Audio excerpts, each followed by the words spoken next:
let's talk about one thing because we've talked about a lot of different things. We've talked about accountability, we've talked about awareness, we've talked about discernment and understanding.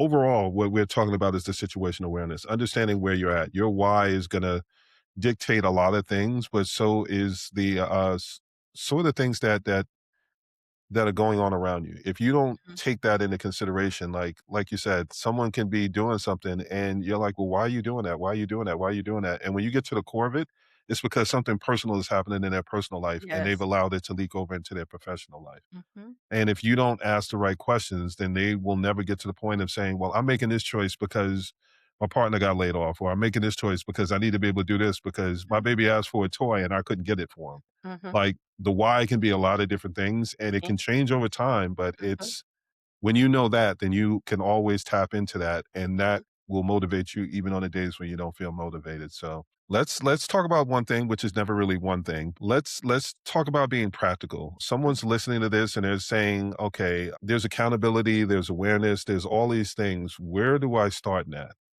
I Mm. think you've answered the question with the why, Mhm. but how does someone get to the why if they don't have someone like you to be able to ask the questions to help them get there? Yeah, how do you get to the why when you don't have someone asking you questions? I think we're gonna go back to the first episode when I talked about reflections. If you are not sitting down at the end of the week, the end of the month, the Mm, end of the year, and looking back on what has happened and why it happened, there's your problem. It's the reflection piece. The reflection piece to me allows you to see what's working and what's not working in a timely fashion.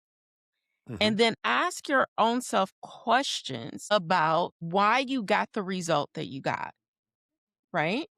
mhm, So, whether your day went well, your week went well, or not well, there's reasons why. So, I think self reflection is one of the tools that a lot of business owners don't use that they should be using because it's so quick. Like at the end of your day, you can ask yourself three questions. One, mhm. what went well today? Two, what was my bottleneck today?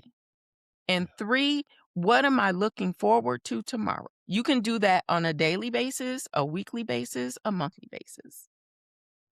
And when you compile all that, you have data. You have data to work with. When you go back and read it in a month, in 2 months, like, "Oh my god, I was stuck. Mm. This was my bottleneck. How long was that my bottleneck? What did I do to resolve the bottleneck? Why don't I look forward to tomorrow? I don't know, I'm writing in my journal every day. I don't know what I'm doing tomorrow. Why not? You need to know what you're doing tomorrow. It's self-reflection. And if we begin to just ask yourself those 3 questions every day. And then over the course of days and weeks, go Mhm. back and read them. Read what you wrote because it could be 3 sentences, and it can get you to the place where, "Huh, I just discovered something about myself." Yeah, yeah. And you have to ask your own self this question. Do I wanna be a better business owner or not? Because otherwise, go back to being an employee, and you're not running a nonprofit unless you are, right?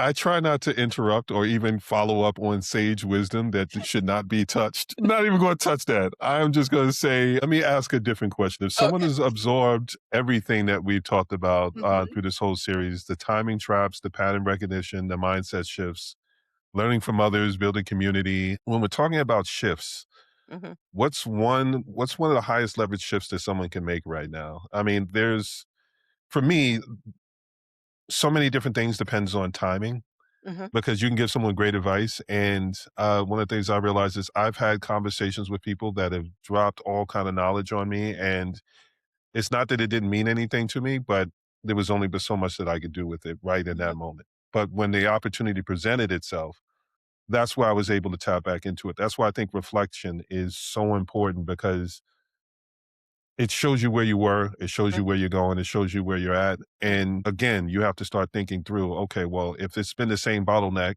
too many different times, that means that's something that I have to be able to address." So, when we're looking at the highest leverage shift that someone can make, I feel like you've answered the question, but is there one thing that maybe I don't wanna think for you because that one is gold. Is there anything else that you would put on that list? When you're thinking about making the shift, Mm, only you can do it. You are the only one. You get to decide whether you're making a shift. You get to figure out whether or not a shift needs to happen. Like you are the one. You are the one. mm. So are you going to take that responsibility? Mm. I know I'm the host and I'm supposed to be saying something, but when it resonates, it resonates. Yeah. Yeah. I mean, again, that's the accountability. That Mhm. goes back to, it's if you don't do it, who else is gonna do it? Yeah. It's nobody else's problem but yours. Yeah. You get to decide and not blame anybody else. It's your decision.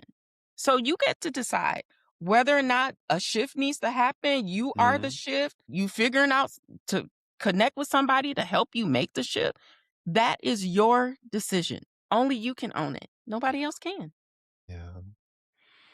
You reminded me of something my brother told me when I was late teens, maybe going into my 20s. And his thing is the only people that care about whether or not you're upset are the people that care about you. Mhm. And then when you isolate that down even more, other people can't care more about what your Mm-mm. situation is than you can. Yeah. They can want it for you Yeah. as much as they want, but at the end of the day, if you don't want it more than everybody else wants it for you, then do you really deserve to have it? Should you have it? Because if you hit it, then, you could turn around and lose it because Mhm. you weren't doing what you were supposed to be able to do with it. So, yeah, it starts and stops with so many different people recognizing that part.